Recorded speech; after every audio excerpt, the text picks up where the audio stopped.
you're on. Awesome. This is quite the experience. You always see this on YouTube, but never. But thought now I'd it's actually- happening in real life, you know? Cool timing, because I've got something on the mind. So, Alright. yesterday, the CDC in the U.S. had done their weekly or monthly press release on coronavirus, and it was the first time that they actually called it a pandemic. Yeah. And they actually stated that people should start preparing for severe impediment of normal everyday life, and that community to community spread within the U.S. it's no longer a matter of if but when. So that's pretty interesting. So we're preparing for the worst, is what you're saying. It's Yeah, not even that we're prepping for the worst, but awaiting the worst. exactly. Okay. Exactly. Alright. And I'm not a big person to be like, oh, everything's gonna go post-apocalyptic like in a little Sure, while. but there's also the set of people who are like, oh, don't worry about it, man. This is just like the common flu, except with a lower death rate. Exactly. What do you think of those people? Well, I think that 'Cause the last time I checked, the common flu is not a global pandemic, you know? exactly. And I mean, even if you look at like natural occurring disasters, right? So Mhm. when people are left unprepared after a hurricane hits, Right. and when it comes time to relying on the social nets that we have in place, Mhm. typically it's a big strain on it, and people are not as comfortable as they could be had they prepped a little. Oh, yeah. Just simple things. See, here's a good thing. Like, if what you're saying is true, which I don't doubt it is, because why would you lie? I can tell you this. So, I'm from Iran, and right now we're having probably the second worst case of coronavirus after China. There might be cases that are just as bad, but I know that ours is becoming really, really bad just in the last couple of days. And just from the little bits of online, clips and whatnot that I've seen, lots of hospitals, pharmacies, just regular people, they're having a lot of difficulty finding like hand sanitizer, gloves, masks. All this stuff is becoming like super depleted, to the point that I watched the video yesterday. This pharmacy was taking a bottle of like alcohol and mixing their own batch of hand sanitizer and putting it in like recyclable bottles or whatever from the pharmacy to give it out to people, because they did not have enough sanitizer to give to people. So they're just making makeshift sanitizer.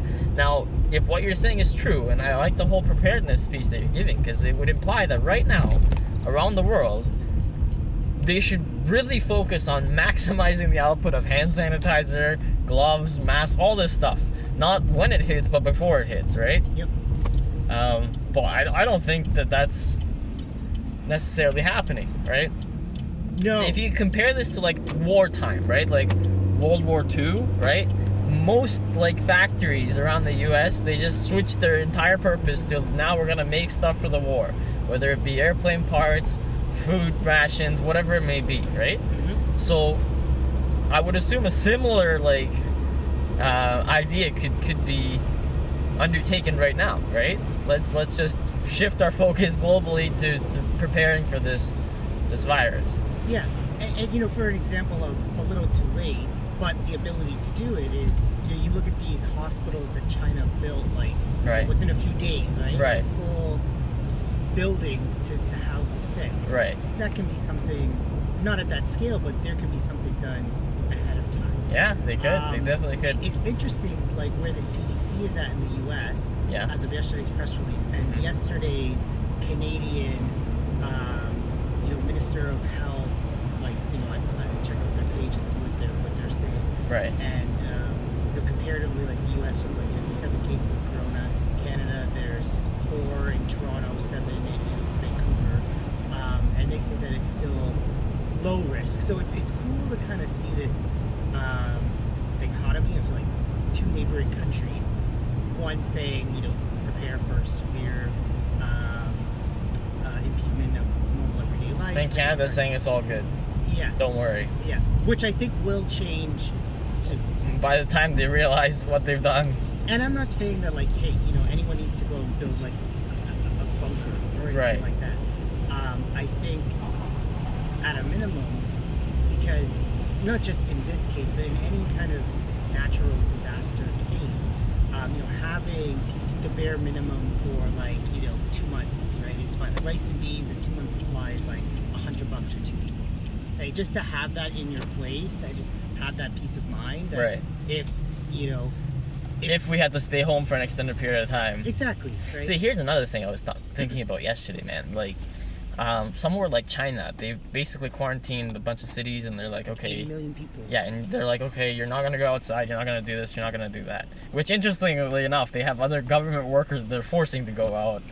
Never mind the nurses, but you'll see like mailmen and whatnot in these empty streets. They're going out to like do things that don't necessarily need to be done, but you know they're forced to. Anyway, so that brings me back to the idea of, okay, how would you implement this in somewhere like the States? Say like you own like a shop, right? You own like, I don't know, a bakery, whatever it may be, right? And is the government now supposed to step in and tell you that you should not come to work tomorrow, or force you to not come to work tomorrow? Or how does that work? Yes. How do you prevent people from?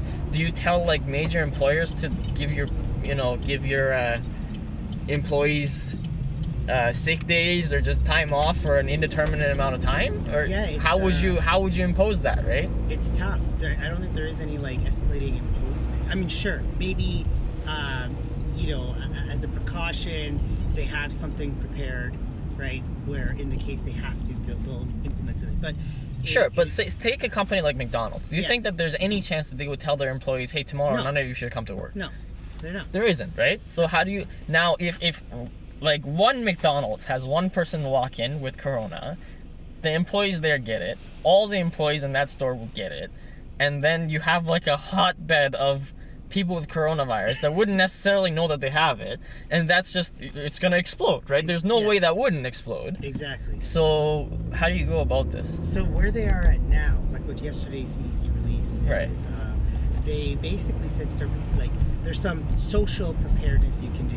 So they talked about social distancing, which is, you know, staying out of large group gatherings, working from home if you can. Yeah, but again, like most people can't be They doing can't. this, right? No. So this is just I like ideal talk, right? Exactly. It doesn't really translate to doable. I don't know, maybe it is doable, but I just don't see it happening. No, in fact, This is why we should prepare for the worst. one of the leading virologists had stated that basically the world isn't prepared if this is a pandemic. Right. Not prepared at all. Well, man, this is awesome, dude.